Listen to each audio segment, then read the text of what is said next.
اللہ تعالیٰ عنہ کی شہادت بھی اسی الفتنۃ الکبریٰ کا تسلسل ہے. وہ جو عبداللہ ابن سبا کا پیدا کرنا عظیم ترین فتنہ تھا، اسی کا ایک نتیجہ حضرت علی کی شہادت بھی ہے، لیکن وہ بات ذرا تفصیل سے سمجھنی ہوگی.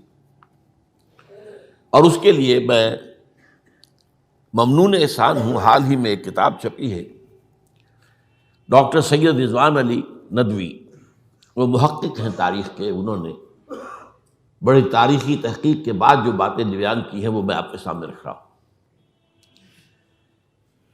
عرب میں جنوب مغرب کی کونے میں جہاں یہ یمن بھی آباد ہے، اس کے اوپر نجران ہے، اسی علاقے میں یمامہ کا علاقہ کہلاتا ہے.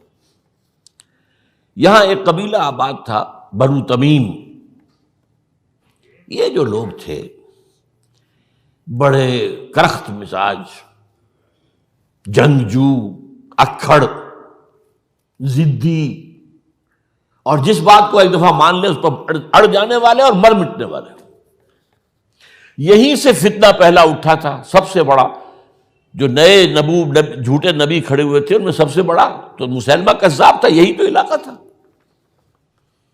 اور اس کے خلاف اس فتنے کی سرکوبی میں کتنے صحابہ، 1200 صحابہ ایک جنگ کے اندر شہید ہوئے، جن میں 500 جو ہیں وہ حفاظ تھے رضی اللہ تعالیٰ عنہ. تو یہ لوگ جو یہ تھے بڑے زوردار تھے. اس قبیلے کے بارے میں حضرت عمر رضی اللہ تعالیٰ عنہ نے ایک بڑی عجیب حکمت عملی اختیار کی. ان کو وہاں سے اکھاڑ کر اور ایران کی سرحدوں پر آباد کر دیا، اب جہاں پر جہاد ہو رہا تھا، تاکہ ان کے اندر جو یہ جنگجوئی ہے یہ اب اس مقصد کے لیے استعمال ہو. اب وہ دارالاسلام کی توسیع کے مقصد کے لیے استعمال ہو، اور وہ ہوئی. حضرت عمر نے 2 چھاونیاں بنائی تھی رضی اللہ تعالیٰ، کوفہ اور بصرہ. کیونکہ ظاہر بات ہے کہ اب جو اسلام کا دائرہ پھیل رہا تھا اور اسلامی حکومت پھیل رہی تھی، اور زیادہ تر جو ہے مشرق کی طرف پھیل رہی تھی، ایران اور خراسان وغیرہ کی طرف. تو اب مدینے سے اس کا کنٹرول اتنا آسان نہیں تھا، فاصلہ تھا. تو چھاونیاں بنائیں تاکہ یہ اس سرحد کے اوپر یہ موجودہ مرکز رہے، یہاں فوجیں موجود رہیں، کہیں کوئی بغاوت ہو تو اس کو کچلنے کے لیے وہ قوت فوری طور پر دستیاب ہو سکے. یہ لوگ ہیں کہ جو عبداللہ ابن سبا کی فتنے سے سب سے زیادہ متاثر ہوئے. ان کی مزاج میں وہ کجی تو تھی نا. حضرت عمر بھی ان کا جو ایک مضبوط کنٹرول تھا انہیں دبائے رکھا ہے، اور ان کا رخ جو ہے ایک دوسری طرف موڑ کر اس سے اسلام کو فائدہ پہنچایا. لیکن اس کے بعد جب فتنہ جو آیا یہ عبداللہ ابن سبا، تو سب سے بڑھ کر یہی لوگ اس کے ماننے والے، اور انہی میں سے وہ لوگ تھے جنہوں نے جانیں بھی دے دی ہیں، جنہیں حضرت علی نے زندہ جلایا ہے، اس لیے کہ وہ کہتے تھے کہ علی خدا ہے. اے علی تم خدا ہو، تم ہمیں آگ میں جلا رہے ہو، یہ تو تم ہمارا امتحان لے رہے ہو. وَلَنَبْلُوَنَّكُمْ بِشَيْءٍ مِّنَ الْخَوْفِ وَالْجُوعِ وَنَقْصٍ مِّنَ الْأَمْوَالِ وَالْأَنفُسِ وَالثَّمَرَاتِ. اب وہ اس آیت کو اپنے اوپر منطبق کر رہے ہیں. تو یہ جو کرخت لوگ تھے، انہوں نے در حقیقت جو ہے عبداللہ ابن سبا کے کردار میں سب سے بڑا رول پلے کیا، اور انہی کے ہاتھوں حضرت عثمان شہید ہوئے رضی اللہ تعالیٰ. اور اس کے بعد انہوں نے حضرت علی رضی اللہ تعالیٰ عنہ کو اپنے گھیرے میں لے لیا، کیونکہ انہی کی کثیر تعداد موجود تھی مدینے میں جب حضرت عثمان شہید ہوئے. اس کے بعد اب ظاہر بات ہے کہ کوئی نہ کوئی تو خلیفہ ہونا چاہیے تھا. حضرت طلحہ سے کہا گیا، انہوں نے معذرت کر لی. حضرت زبیر سے کہا گیا، انہوں نے معذرت کر لی. اب ظاہر بات ہے کہ حضرت علی آخر امت کو چھوڑا تو نہیں جا سکتا تھا بغیر امام کے. انہوں نے قبول کر لی، اگرچہ حضرت حسن روکتے رہے کہ ابا جان یہ ان لوگوں کی بیعت جو ہے آپ قبول نہ کیجیے. حضرت حسن تو ان میں سے ہیں جو حضرت عثمان کے دروازے پر کھڑے تھے پہرے دار کی حیثیت سے، حسن اور حسین رضی اللہ تعالیٰ عنہ. انہیں تو معلوم تھا فتنہ جو کون لوگ ہیں. اس کے بعد حضرت علی رضی اللہ تعالیٰ عنہ نے اسی حکمت سے، جس حکمت کے تحت حضرت عمر نے یہ چھاونیاں آباد کی تھیں، دارالخلافہ بھی مدینے سے کوفہ منتقل کر دیا تاکہ پورے عالم اسلام کو کنٹرول کیا جا سکے اس مرکز کے ساتھ. اس کا نتیجہ یہ نکلا کہ اب گویا کہ حضرت علی کے گرد ان لوگوں کا گھیراؤ مکمل ہو۔ کوفے میں یہی تو آباد تھے، کوفی یہی تو تھے، حضرت عمر نے انہیں لا کے یہاں آباد کیا تھا۔ جب حضرت علی نے کوفے کو اپنا دارالخلافہ قرار دیا تو گویا کہ ان کا پھر عمل دخل بہت بڑھ گیا۔ ایک طریقے سے یوں کہا جا سکتا ہے کہ انہوں نے اب حضرت علی رضی اللہ تعالیٰ عنہ کو اپنے محاصرے میں لے لیا۔ چنانچہ جنگ جمل کے موقع پر یہ ہوا ہے کہ صلح ہو گئی تھی، حضرت عائشہ رضی اللہ تعالیٰ عنہ کے جو نمائندے تھے اور ادھر سے حضرت علی، صلح ہو گئی تھی، طے ہو گیا تھا کہ ہاں قاتلین عثمان کو جو ہے اس کو سزا دی جائے گی، قصاص لیا جائے گا حضرت عثمان کی قتل کا۔ لیکن ان لوگوں نے 10,000 آدمی کھڑے ہو گئے کوفے کے اندر، ہم سب قاتل ہیں عثمان کے، لو قصاص ہم سے اگر لے سکتے ہو، جس کے نتیجے میں اور انہوں نے جنگ شروع کر دی۔ اور جب جنگ شروع ہو جائے تو پھر اس کے بعد تو کوئی نہیں دیکھ سکتا کیوں شروع ہوئی، کیسے شروع ہوئی، کس نے شروع کی۔ اب تو یا مارو یا مرو، دو ہی باتیں ہوتی۔ 10,000 مسلمان ایک رات میں شہید ہوئے جنگ جمل میں۔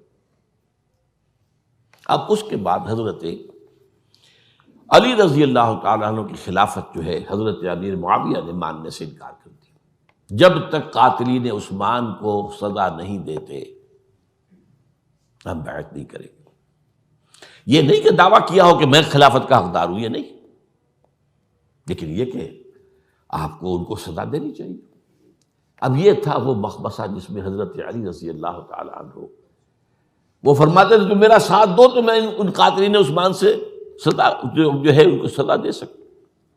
ادھر انہیں پتا تھا کہ میں سرنڈر کرتا ہوں تو مجھے علی تک تو پہنچنے کوئی نہیں دے گا، راستے میں ختم کر دیں گے رضی اللہ تعالیٰ عنہ۔ تو یہ پیچ تھا ایک جو ایسا پڑا ہے۔ اب اس میں جب حضرت معاویہ اور حضرت علی کے مابین فیصلہ کن جنگ ہوئی، جنگ صفین جسے کہتے ہیں، جس میں 70,000 مسلمان ایک دوسرے کی تلواروں، تیروں، نیزوں سے قتل ہوئے۔ اس موقع پر حضرت معاویہ کی طرف سے ایک آفر آئی، قرآن مجید کو نیزے پر اٹھا کر لوگوں نے کہا کہ یہ خونریزی بند کر دو، ہم قرآن کا فیصلہ ماننے کو تیار۔ حضرت علی دیکھ رہے تھے کہ یہ اصل میں میری فتح کو شکست سے بدلنے کا پروگرام ہے، تقریباً فتح میری ہو چکی ہے، لیکن یہ جو طبقہ تھا یہ انہوں نے کہا نہیں بڑی ٹھیک بات کہہ رہے ہیں، وہ مانیے ان کی بات، جنگ بند کی۔ انہوں نے ہی یہی لوگ تھے جنہوں نے مجبور کیا حضرت علی کو کہ وہ تحکیم پر رضامند ہو جائے۔ اس کے بعد تحکیم میں جو معاملہ ہوا، حضرت علی حضرت عبداللہ ابن عباس کو اپنی طرف سے حکم بنانا چاہتے تھے، یہ اڑ گئے نہیں۔ یہ اڑ جانے والے لوگ، اور یہی اصل قوت تھے، وہاں ساری طاقت تو ہی نہیں کی تھی۔ تو انہوں نے ابو موسیٰ اشعری کو اپنی طرف سے مقرر، وہ بہت نرم خو آدمی تھے، انہیں بناؤ۔ بہرحال جو بھی بات طے ہوئی، اب تاریخ کی روایتوں میں اختلاف ہو سکتا ہے، کہا یہ جاتا ہے کہ طے تو یہ ہوا تھا حکمین کے مابین، ادھر سے ابو موسیٰ اشعری، ادھر سے عمرو بن العاص رضی اللہ تعالی عنہما، کہ آپ اپنے جو کلائنٹ ہیں حضرت علی آپ انہیں معزول کر دیجئے، میں معاویہ کو معزول کر دیتا ہوں، پھر جو ہے مسلمان فیصلہ کر لے کسی اور کی عبادت۔ انہوں نے کھڑے ہو کے کہہ دیا میں علی کو معزول کرتا ہوں، اور عمرو بن العاص نے کہا کہ میں معاویہ کو قائم کرتا ہوں۔ اب یہ ہے روایت، واللہ عالم، اس میں کتنا سچ ہے کتنا جھوٹ ہے، میں کوئی مورخ نہیں ہوں، میں کوئی تاریخ کا محقق نہیں۔ اس کے بعد جو ہے اب یہ لوگ انہوں نے کہا کہ مانیے تحکیم کو، اور جب انہوں نے حضرت علی نے اس تحکیم کے فیصلے کو ماننے سے انکار کیا تو باغی ہو گئے، حضرت علی کو کافر قرار دیا، اور جا کر ایک جگہ پر حرورہ ایک جگہ تھی وہاں پر جا کے جمع ہو گئے، جتھا بندی کی، بہت بڑی طاقت پر وہاں کر انہوں نے طے کیا کہ علی بھی کافر ہو گیا، معاویہ بھی کافر ہو گیا، عمرو بن العاص بھی کافر ہو گئے، سب کافر۔ حضرت علی کی طرف سے ایک گئے سفیر ان سے بات کرنے کے لیے، تو انہوں نے کہا تم ہی نے تو کہا تھا کہ تحکیم کو تسلیم کرو، کہ ہاں ہم نے گناہ کیا تھا، کفر کیا تھا، ہم توبہ کی، ہم نے اگر علی بھی مان لے کہ میں نے مان کر کفر کیا تھا، اب میں توبہ کرتا ہوں تو ہم ان کی بات مان لیں گے۔ اب حضرت علی اس طرح کا جھوٹ کیسے بولتے ہیں؟ انہوں نے تو کوئی کفر نہیں کیا تھا۔ بہرحال انہوں نے پھر بھی نرمی برتی کہ دیکھو اگر تم کوئی خونریزی نہیں کرو گے، فساد نہیں مچاؤ گے تو میں تمہیں کچھ نہیں کہوں گا۔ لیکن وہ اپنی ان شرارتوں سے بعد نہیں آئے۔ تو پھر تیسری جو بڑی جنگ ہوئی ہے ان جنگوں میں، جنگ نہروان کہلاتی ہے، حضرت علی کی جنگ خوارج کے ساتھ، جس میں 4000 خارجی جو ہیں وہ قتل ہوئے۔ اور یہ بات اب آپ نوٹ کر لیجئے کہ یہ لوگ جیسا کہ اکھڑ بھی تھے لیکن اپنی بات پر ڈٹ جانے والے تھے، لیکن ساتھ ہی دیندار بھی تھے، نمازی اور روزے دار بھی تھے۔ یہ اس طرح کے لوگ نہیں تھے کہ جو فاسق اور فاجر ہو، بس یہ مزاج کا ایک ہے، جو بات دل میں بیٹھ گئی اڑ گئے۔ تو یہ اصل میں انہوں نے پھر فیصلہ کیا کہ اور تو ہمارے بس میں اب کچھ نہیں ہے، ان تینوں کو قتل کر دیا جائے، علی کو بھی اور معاویہ کو بھی اور عمرو بن العاص کو بھی۔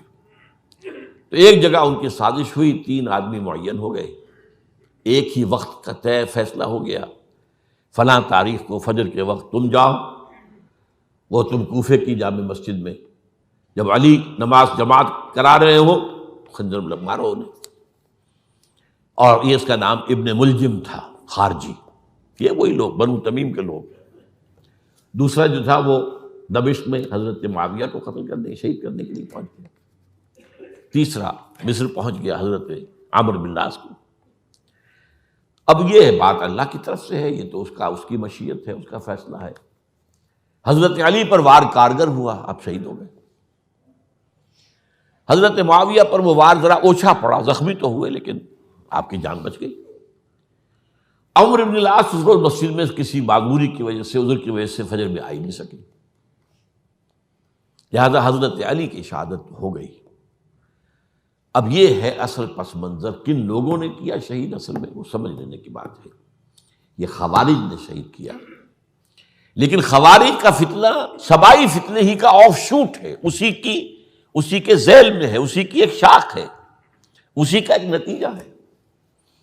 یہ خوارج جو ہے بعد میں بھی ان کی مسلسل جو ہے وہ جنگیں رہی ہیں۔ بہرحال اس صورتحال کو یہ سمجھ لیجئے کہ یہ خلفائے ثلاثہ رضی اللہ تعالی عنہ، حضرت عمر شہید، عثمان شہید، علی شہید۔ عجیب بات ہے کہ تینوں کا نام عین سے شروع ہوتا ہے، عمر عین سے، عثمان عین سے، علی عین سے، تینوں شہید ہوئے ہیں۔ لیکن یہ کہ یہ ہے تاریخی پس منظر۔